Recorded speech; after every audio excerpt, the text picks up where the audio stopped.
So what's your podcast about? Okay, this is making me feel really uncomfortable. Not like it. It's like amplified Is my mic drama. Okay. Well then, let's go. Now we're unmuted. Now we are here. We are unmuted. We are Hello. here. We are live. You can talk in the mic. You can hear yourself. Yes. This is recording. I recorded a whole episode with James. We did a whole 30-minute episode and did not record any of it. Oh. And James stayed and he actually recorded. Re-recorded? He was kind enough to stay. And the second one was fire. It was like better than the first one. Meant to be. It was meant to be. Oh, thank God. Hey, how you guys doing? My name is John Jeremy, and this is the Quiet Coyote podcast. All right, that little coyote. I love him. We're going to have a contest. We're going to have people try to name this coyote. It's a little coyote that I play every time we begin the show, and he's so adorable. This is all new to me. And also, we don't have Angel here. Angel's out on a date. Ooh, Angel's on a little date. Yeah. I can't wait to hear about it on the next episode. But we have someone else here who's not Angel. We have our friend Chris. Hello, everybody. Chris, hello. How are you? I'm doing pretty good. I'm excited to be here. Thanks for inviting me, my friend. Oh, no. Thank you for coming. I really appreciate you taking your time to come and be on the podcast. No worries. Chris is one of my really good friends, and we've known each other for a while. And I remember Chris invited me to this public access thing that was going on. It was so cool. So I got to be on TV, and you did your comedy. I did. I did. We were on PA TV, and you rapped, right? That was pretty amazing. We had a good time that night. A little rapping. Yeah. Little rapping Had a was little going live on. audience, and then it was broadcast. Yeah. North Shore, Long Island television.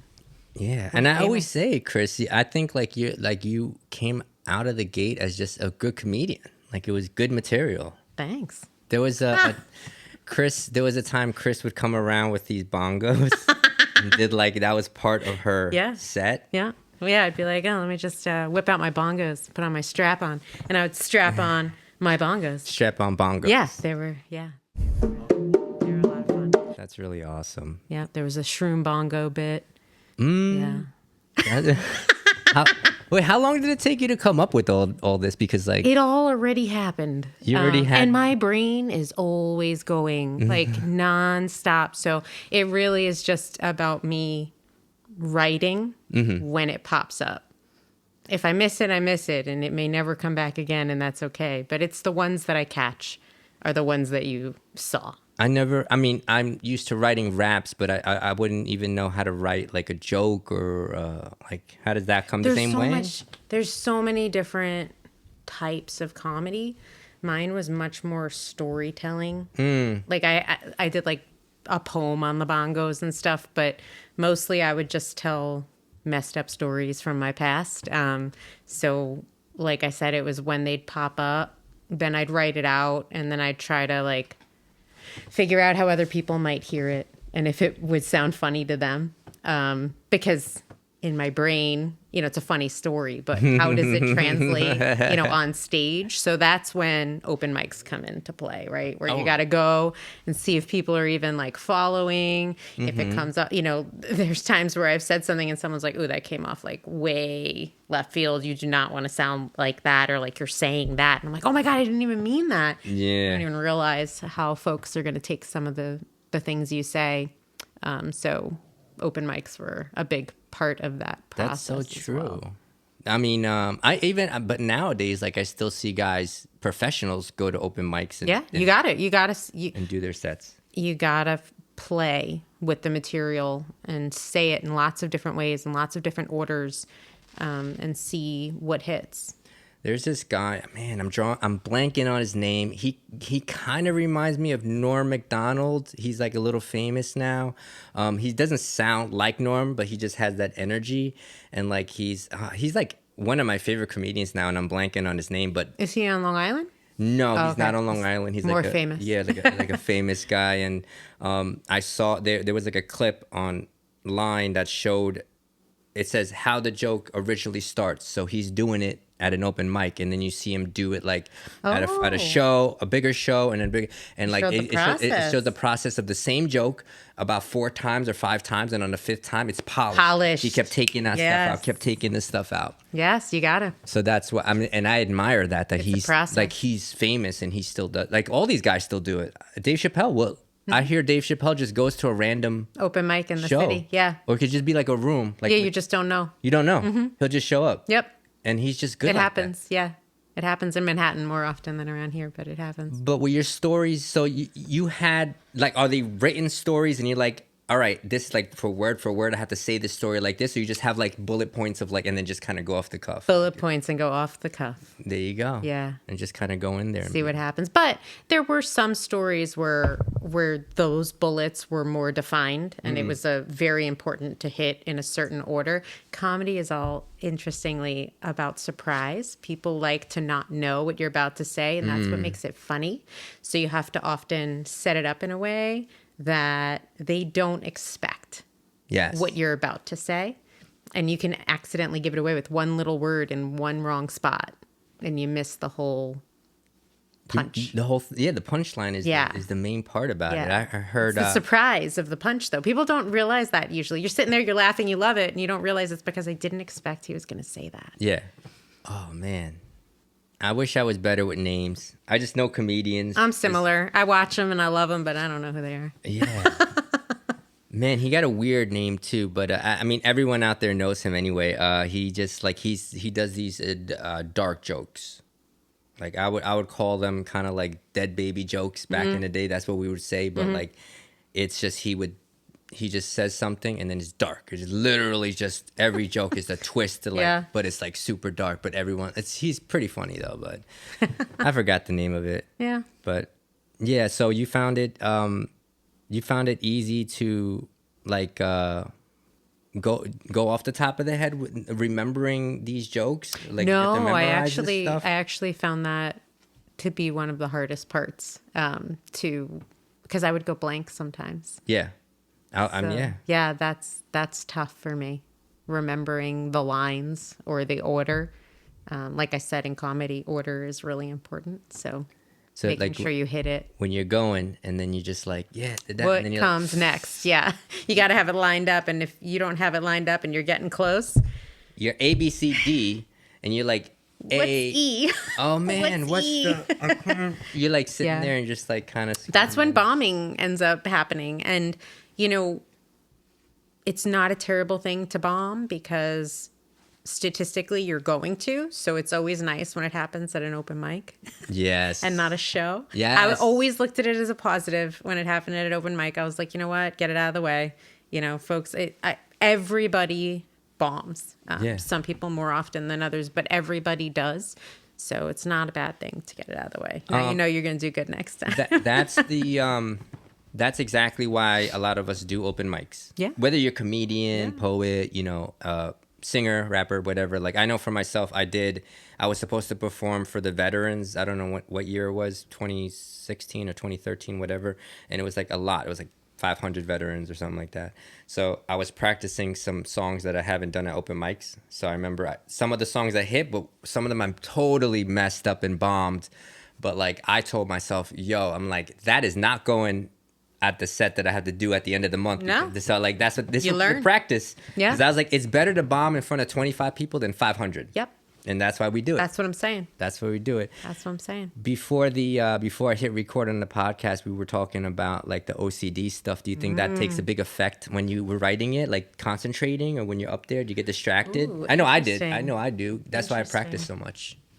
I do think so. Part of OCD for me also is the strive for some sort of unattainable perfection, which can actually keep me immobilized from even trying, right? So comedy was a really good exposure, not only to stress, but also to the inevitable imperfection of every single performance. Wow. And like sitting there in that discomfort of like, oh, I could have done this better. I could have done that better. I missed that one, or that person at that one table didn't like me, or, just being exposed to that over and over and over again. I feel then I definitely have some traits because I have super perfectionism things going on in my brain. Among humans, it's a common ailment, wanting to be perfect. And I think a lot of us, like I said, can be immobilized by that instead of trying and coming in, at a 5 on a scale of 10. We'd rather be at 0 and not do it. Yeah. Where 5's obviously better than 0. Oh, yeah. You try. That's a beautiful thing. And all of that emotion that comes from trying, whether it went well or it didn't, is so important to experience. And I think we end up knocking ourselves off from that experience out of fear of not hitting the mark. Yeah, and then you don't even do it. Exactly. Paralysis. You don't practice. Analysis. You don't get better. You don't allow the 5s to become 6s, to become 7s, to hit the 10 occasionally, to hit the 9 occasionally. You don't allow that process because of fear of failure ends up being fear of success. They're the same thing. They both. Oh, I never even thought about that. For me, wow, they are. They really are. The fear of being successful includes failing. Like being successful includes failing. So I if I'm scared of failure, I will also be scared of success. Yeah. No, that's why, like, for me, doing the podcast, I'm trying to hit like 100 episodes because I'm like, I just want to do them. I don't care if they sound good, and I want to like progress. And I think that, like, we were talking before this, but you could tell like I'm locked in to this. It's different after when the mic is off. I feel like I'm all over the place, but lately when this is on, I'm pretty locked in. Yeah. But maybe you can help me or like maybe not that you're like a therapist or anything, but like we all help each other. Far from licensed. Yeah, like as an artist or somebody that maybe creates or does something like yesterday, even being, I wanted to do a video for everyone out there to kind of share with them, like to keep going, right? Yeah. Because like I saw this guy that I know his wife, and like she was always like looking at my music, looking at my stuff, whatever, and he like does like podcasting. Now he does podcasting. I didn't know he did that, but like I knew them way before when like I didn't even think about doing this, and I compared myself because my buddy shared, and I'm like, wait, how do you know him? That dude is in Michigan, and then like I was like he has like 15,000 subscribers, and I'm like, I just reached 30, but I'm proud of you, 30. Like I'm doing my 30. 30. Thank you, 30. Like 30 this beautiful is like folks. I'm doing this for my 30. Yes, I'm doing this for my 30. Like I want to, whether it's 30,000 or 30, like I want to give them the energy, the entertainment, or whatever they come and listen to. But like, it felt like I just felt so defeated. I was just like, why even do this? What is that called? Or what is that? Like, like a lot of artists, we kind of like compare ourselves. I don't know if you ever felt that way either in comedy or like, even when you do your other stuff, right? You do yoga, you do a lot of things. I teach yoga, I write. You write, yeah. I sing. Poetry. Yeah, I have some poetry. Yeah, a lot of stuff. Oof, I'll tell you, it's really scary. So I'm writing a book, and what's really scary about that is now that it exists and it's like in the material world, it's not as perfect as I imagined it before it existed, right? Like there's a lot of work, and I know that when all of the work is done and I'm going to terrifyingly release it, it won't be as grand as the imagined version of that book in my brain. And that's a really tough thing to sink. And to allow that real version of the book to exist in simultaneously with the imagined perfection in my brain. You had in your head. Yeah. That happened. I literally would tell people that, and they I don't know if they understood, because I'm not sure if I spoke to artists about it, but I had mentioned this before. I said, every music video looks nothing like what I had in here. Every song, not one song to this day has it come out the way I envisioned it. When I first hear a beat, I'm just start going off the top of the head, or I'm making a song like, oh, this is gonna be this. Epic. And as soon as I start to write, it becomes something else. I listen to my music now and I love it. Yes. But not one piece of art that I've created, even a podcast, has never come out the way I envisioned it. That's why I just stopped. I just said, just do it. I tell people do just it anyway. Do it anyway. Right? And allowing the fantasy version to continue to exist is important too. Like instead of like trying to suppress that and be like, you're not what's going to be real, and like trying to suppress that even exists. I think they work together, and like one can better the other. Maybe also like kind of keep you on track. Like if I get off a little too far off track, I could be like, wait, no, I originally wanted this idea. So let me go back. Or I've thrown a lot of stuff out as art. Yeah. I've done entire songs. Literally, I think I've thrown out so many songs that I could have came out with like a 17-track album. Those are the songs I threw out. Like I literally threw out just entire songs from beginning to end. I have whole notebooks that are gone. Really? Yeah, man. Wow, that's what is that? Isn't that interesting? Well, some of them were like accidentally lost in just like addiction over the years. You lose track of things like, your dignity and your writing. But yeah. Do you feel like how was your writing before? So you're talking about addiction. So you're clean, you're sober, you're clean, right? Yeah, all that. That's all right. Long time. Long time. How long, if you don't mind me asking? 24 years. 24 years. I know there's like a clapping thing here, but I don't want to mess up with the buttons, but we'll do that. So do you think 24 years prior, how was your writing? How was your creativity? How was all that versus now, or even like through it? So interesting. So I think through it all, it had like different flavors.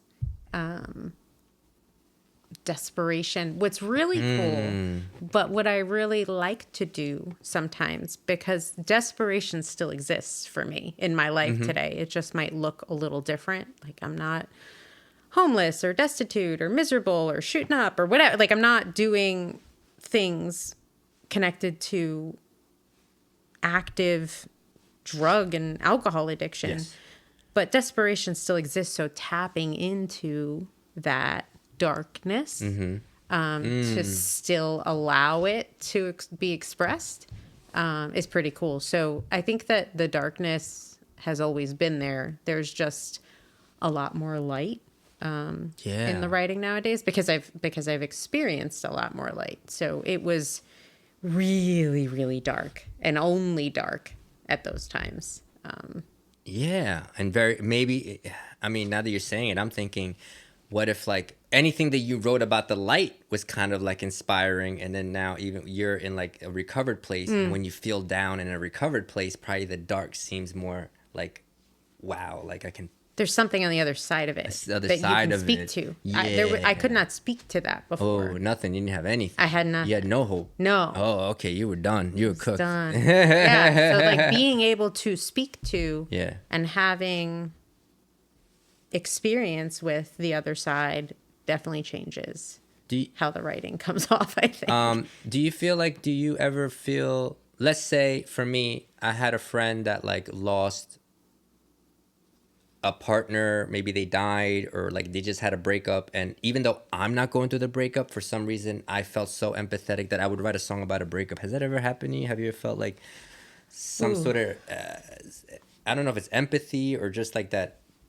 transfer of those emotions, like, man, I felt that, and then later on maybe you wrote a poem or something, or I have definitely used as inspiration, I guess. Absolutely. Others' experiences are just as powerful as our own, I think. It's a little harder to speak to because I think what ends up happening, at least I'll speak for myself, what ends up happening for me is then I take, again, their version of the experience that I'm hearing, right? And then it links with my own experiences in my own life and becomes something else. So it's kind of interesting. That does. But as an inspiration would be a good word for it. Inspiration. Like it begins something.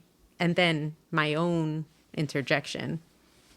Of that, you got inspired by whatever that is. Yeah. Whether it be, whatever it's more positive thing or something that somebody would. I don't like using the words positive and negative lately anymore. Like it's not like something that I think. I like all the experiences. Not that I like, I feel down, I feel lonely, I'll cry and all that, but like, I mean, even now, like it's weird because I'll like I want to feel it now. It's very strange for me. I like how you talked about versions of yourself too. Yeah, so I love and hate the spectrum of emotion. It is And hate, you said? and hate. Oh, Love and hate, Oh, right? love and hate. I love and Yes, hate the yes. spectrum of emotion. Like when so I have a little area in my basement that's like a little yoga area, and I have my little harmonium and my drums and everything. So I go down there a lot, and I just sometimes lay on the floor and cry. Yes. And I feel, despite everything I've gone through, that there's something wrong with me that I'm doing that. Something's wrong that I'm on the floor and crying. Yeah. Like a 44-year-old woman. I have a career. I have a house. I'm married. Why am I hysterically crying on my floor? And despite the fact that I even feel negative about the negative feelings, I love that I allow myself the space to do it. And I love that I feel that deeply. Yeah. So I get to have the whole spectrum of emotions about the spectrum of emotions. I think it's a beautiful thing that it's there. It I sounds really do. good. It sounds like It's supposed to. it's such a it sounds freeing because you it sounds to me like you've removed the guilt from like a self-pity But which it which still no one comes in. It Does still it? comes in because I'm human. You feel like, I'm yeah. sitting there Like- and I'm like looking at myself like, what's should I be wrong doing with this? you? Yeah. And I'm like, nothing, bitch. Nothing. Nothing, like it's okay. Yeah. The thing is that like It's okay like, to not be okay. as you're crying, you're just like, it's happening. Like Yeah. this is me. Yes, this is me. This is Like this is me. Yo, that's the nature of our universe. Destruction, creation, like Oh yeah. matter just exploding into tiny little pieces all over the place. Like that's our universe. Why would we be any different? Why wouldn't we explode and pick up the pieces over and over and over again, just like every star that exists or every planet and every rock? Like, why wouldn't we're made of the same? That's what I was about to stuff, say. man. Aren't we all We're made of of it? stardust. Like, Yeah. why wouldn't we experience all that on every level, emotionally, physically? We go back into the. I mean, like Whoa. of course, we experience the universe the way it is. You're like confirming some stuff. Like earlier today I was sitting on my couch and out of nowhere, I don't know if it was something I was watching or something. Yeah, I was watching like Avengers Endgame or something. And I was just like looking at Thanos. He had everything in his hand and he had all this power and all this stuff. And I was just thinking like how like the universe is I was like, the universe is so big. I said, I'm gonna die. This body's gonna die. And I was like, wait a minute, why can't I just have whatever I want? Why can't I just like work hard and just have like the biggest podcast ever or whatever? Like do something like my brain just started saying like, Yes. You're limiting yourself. Like, what are you doing? And I just had this epiphany of like, bro, you're like, this is like nonsense in a way, not nonsense. I like Nothing the matters experience. and everything matters. Yes. Yeah. It goes in that thing. So I had like epiphany and you just kind of like Oh, very cool. affirmed it, that it was a confirmation of like, that everything is that does blow my mind, that everything is like it says in some stuff about like the electrons whirling around and Yes. steel girder type of thing. Yeah, where man. It's kind of like There's some sort of like immutable law in this universe that we exist in. Like, of course, it's going to apply to us. and that's what her comedy is based on. When she goes Do you know what's really cool? I just remembered laying in my bed after bombing yeah and literally like looking at my dog and thinking nothing matters and everything matters. I just remembered that. That's It a was- bar right there. Yeah, man. That's a bar. Holy Yeah, that's a straight up bar. because I was so in my head about bombing and like, I'm horrible. I should never do that again. I'm like, but none of that matters. None of that matters though. It doesn't I was like, ma- but it all. But like it matters. But it all matters. Like I'm here, right? I matter, but I'm important. That I'm, there's a reason that this group of atoms is clumped together in this way.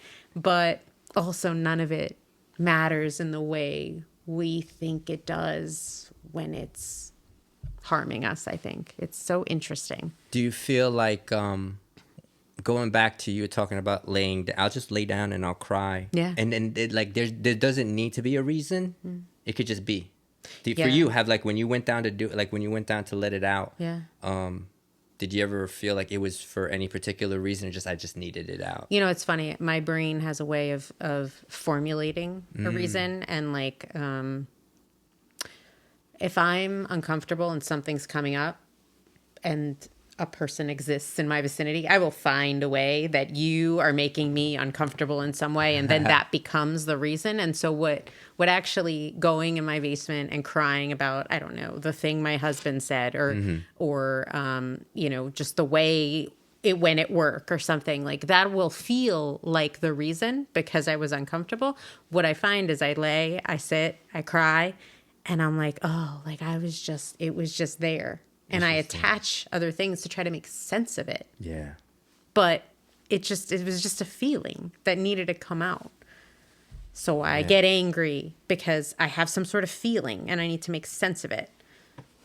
Yeah, no, that sounds so healthy. I mean, to me, I hope it really It doesn't helps. look healthy, but I think it is. No. If people followed me around, they'd be like, that chick is crazy. I feel like they might. And you know what? Like, I'm also in that recovery for like, you know, the type of like codependency and like Yeah, dependent other Same. people. So like, you know, I see it when my friends would like lie to me and be like, they're like afraid to share when they're hurting or they're shit. Yeah, It's like guilt. It's like the guilt thing is like really prominent. And nowadays I'm like, I share more openly, and then I could tell that they're not there. Maybe they don't understand where I'm coming from, and they look at me like, that's not a good thing. I'm like, really? I'm like, but I know it's a good thing for me. Like you said, if I could just lay down and cry, like I think that's so healthy. It's just such a good thing to be okay with who I am. Yeah. You know, little by little, fully. Yeah, man.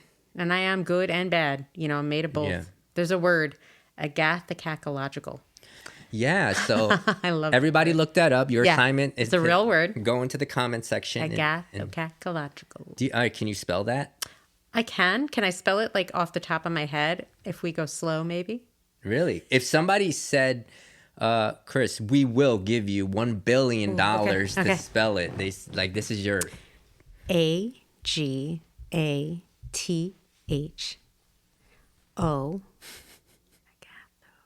KAK. Oh, now here, is this an A or an I? I'm going to go with I. Logical. LOGICAL. No, I'm sorry. You missed the silent Y at the beginning. It was a silent Y. Agathocacological. I gotcha. Yeah, almost had it. I'm sorry. Lost the money. It's okay. You know what? That money will go to somebody else more deserving, like Elon or somebody. Yeah, So someone he who needs really it. Poor needs Elon, it. man. Poor Elon. He really needs it. He's on his way to be a trillionaire, I heard, or something. Close. Close. We're helping. We're helping. Please send in your money. Send it to Elon Musk. How do you spell that? Yeah, it's a silent P at the beginning, like pterodactyl. That's so messed up. Pterodactyl, right? Why? It has like a P. Why? Why would you don't do know. that to people? I don't know. Imagine. I mean, I get it at a spelling bee that like throws kids off when they have the Sure. silent letters. That's really messed up. I don't know that I knew. Like, I guess I knew because I've seen it. But, like, if someone was like, how do you spell pterodactyl prior to this conversation right now, I might have forgotten that the P existed. Yeah, you'd have been like T. Eh. T. Like, what's wrong with you? Never seen Jurassic Park? Jurassic Park. Like, at least where we're from, that's how they talk. But I like how you talked about the versions of yourself. Yes. Do you want to talk a little bit about that? Real Yeah, quick? so I think that there's a lot of versions of other people that exist in my brain that are different from the actual human that exists. And I think similarly, most people that know me know a version of me. Certainly exists related to the conversations we've had, the times that we've spent together, what they know about me, that all forms into what appears to be a whole person to them. But they don't. And probably can't know the full everything there is to know about me. You know, they haven't been with me since birth. There's obviously pieces of me that exist that not one whole other individual will ever know. That's my experience. So I think it's interesting to think about all of those other versions of me that exist out there. And Sorry. wow, we're getting close. And to allow them to exist without trying to control or manipulate them. Wow. Because that's where I get in a lot of trouble, where I'm like, oh no, this person thinks I'm selfish. This person thinks I don't care about them. And then I try to fix it, or I try to clump things together and shift who I am to try to shift the version of me that isn't even me. They're mad at a version of me, and they're allowed to be. Yeah. They like peeked. Let They that peeked be. behind. They saw like Oz, right? The wizard. Yeah. They looked at Oz and they were like, "Wait a minute," and it's like, "No, buddy. Like, you know, it's not what you think. You know, you're mad at me for not living up to your expectation of me." To the And the same version of thing me. with me too, with people. Yeah. I think one line that hits me, and I kind of makes me feel some type of way, and people be like first when they're surprised, I feel like I did something wrong. And then also when they're like, "That's not you, John. That's not you." And I'm like, "It's me. It's hi. It's Welcome. me. It's me." Yeah. I had all of someone. it. I had someone call me creepy yesterday, and I was like, "Yeah, I was being creepy." It could I was be like, all the "That's things. That's me." You know what I mean? Like, I'm gonna own that. Like, do I want to be? That's a different question about like, what do I want to be the things that I am, and do I want to fix them? Yeah. You know, but if I am that, I don't want to deny that. I think it's giving me more empathy for people, believe it or not. It does. Yeah, like when people like witch hunting someone, Yeah. they're like, "Oh, you saw what he did? He said that she needs to whatever," and it's like, I don't know, man. Like in my darkest days or in my darkest future, maybe there's a future in me that I could end up like that person or whatever. I think that's the essence of one of the most famous. I'm not Christian, but let he who has not sinned cast the first stone, right? Like we Yeah. all kind of suck. Yeah, yeah. You know, maybe different levels of pain that we cause other people. But we all are like, what's that? Going by the hip. What's that? Whatever. We're just like seat of our pants. Like nobody knows what's coming next. Yeah. And we're all doing our best here. Nobody knows what they're doing. We were all born into this situation where we have no idea where we came from or where we're going or why we're here. I mean, obviously we're going to mess up. And that goes full circle with the perfectionism. Yeah. And the universe. Mess This up. is And the just universe. it nature of the came back. universe. The universe is literally just moving. So people think we're spinning around the sun and that's it. But that whole structure is actually whirling through space as well. Like everything's just coming from somewhere and going somewhere. Space is expanding. It's like we're all over the place. Everything's going crazy. No wonder we're just hot messes over here, man. That's cool. It is pretty awesome.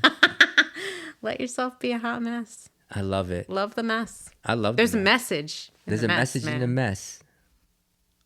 You hear that, folks? There's a message in the mess. Yeah. Everybody, we're gonna wrap up now. Would you come back? Would you ever come back to the podcast? So we Of could course. talk more. Yeah, if you invite me back, It goes I'll come back. fast, right? I know a lot of Super people, fast. I couldn't believe. when we get Couldn't into believe it, like, and when I look back, when I edit it, I'm gonna see all the stuff we talked about. I already know. Like, we talked about comedy, we talked about art, we talked about mental health. Like, Yeah. it's such a great episode, and I think it's gonna be super helpful for people, Yeah, I especially hope the.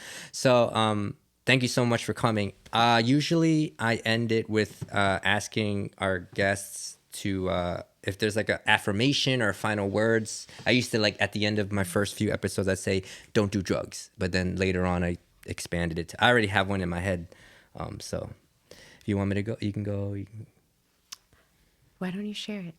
I would like to hear My parting words to the people out there is cry more. Yeah. That's what I was thinking. Honestly, just cry more. I mean, laugh more, but don't hold back crying. Like, just Don't be scared of it. yeah, sit down. I made an attempt when my father died. I looked up videos of like how to cry because I was clogged up, and it said, make an effort. Like, go to your go somewhere safe, put on sad music, and try to let yourself, like, So, hey, cry more and write in the comment section and see if that helps with anything that you're going through. So that's my parting words are cry more. Yeah. How about Thanks you? for sharing. I think really just having space for it all and having grace for it all instead of trying to manipulate or mold who you are, how others see you, how you feel. Cry more, allow it to come up. It frees some things that are blocking us. Allows us to be a little more integrated, a little more whole. Don't be scared of being whole. Yeah. Be whole, y'all. All right, Chris, thank you so much for coming on. Thanks for having me. Thank you. All right, guys. Well, we love you very much, and we'll be seeing you. So, peace out. So what's your podcast about? Okay, this is making me feel really uncomfortable. Not like it. Is my mic on? Okay. Well then, let's go.